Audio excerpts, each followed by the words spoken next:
As wildfires swept through Mia's hometown, she watched the news in disbelief. Though her own home was untouched, the forest trails where she grew up hiking were scorched, and the wildlife she loved was displaced. She cried for days, not just from fear, but from a deep sense of sorrow.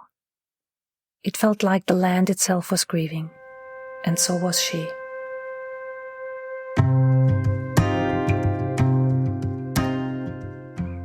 Welcome to this mini-series on understanding the language of grief, loss, and trauma. My name is Nathalie Himmelrich. I'm a somatic practitioner, psychological therapist, educator, and author, specializing in grief and trauma, and the host of the How to Deal with Grief and Trauma podcast. Grief and trauma are deeply human experiences, yet many of us struggle to describe what we are going through, or to understand what others are facing. The vocabulary of loss is vast, varied, and sometimes overwhelming. In this short podcast episode series, we'll explore the different types of grief, loss, and trauma that people encounter throughout life. Each mini-episode serves both as an educational tool and a compassionate companion for anyone trying to make sense of their own experience with grief, loss, and trauma, or someone who is supporting someone else who is. These terms are more than labels. They are doorways into greater understanding, healing, and connection. Whether you are a bereaved parent, a caregiver, a therapist, or someone walking alongside a grieving friend or someone who's experienced trauma, these bite-sized episodes aim to give you language, insight, and tools. Each one includes a definition, some key considerations, an explanation of why it matters, relevant podcast episodes, and frequently asked questions that I have been asked by my clients and you, the listener of the podcast. And my answers are all grounded in both professional and lived experience.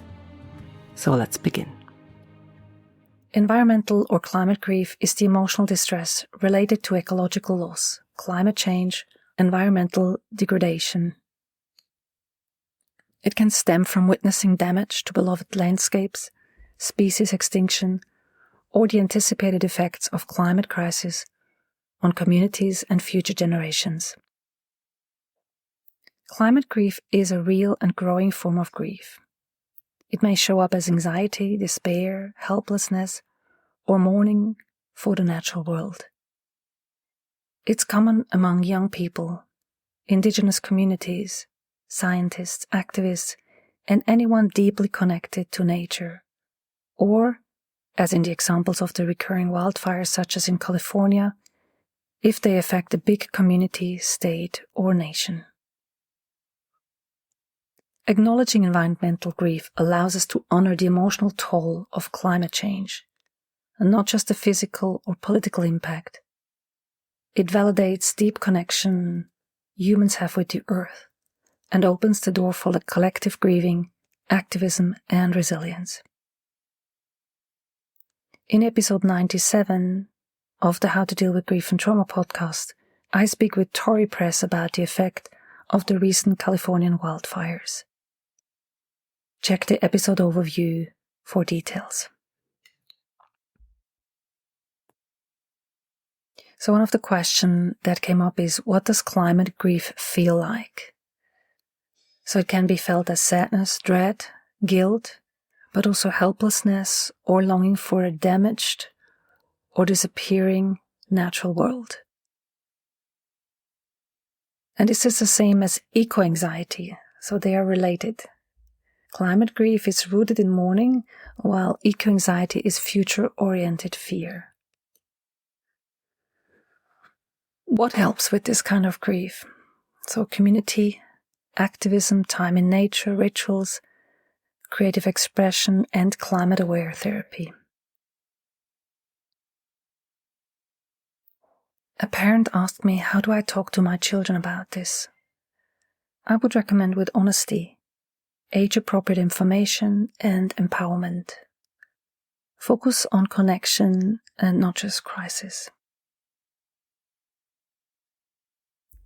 And one of the beautiful positive side effects of this grief is that it can lead to activism. So many people find strength in transforming grief into climate advocacy or environmental stewardship. The next episode will be covering cultural or intergenerational grief. Stay tuned.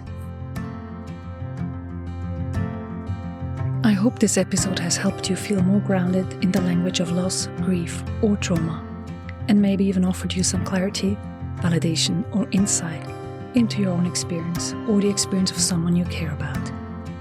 Grief and trauma are deeply personal, yet universal.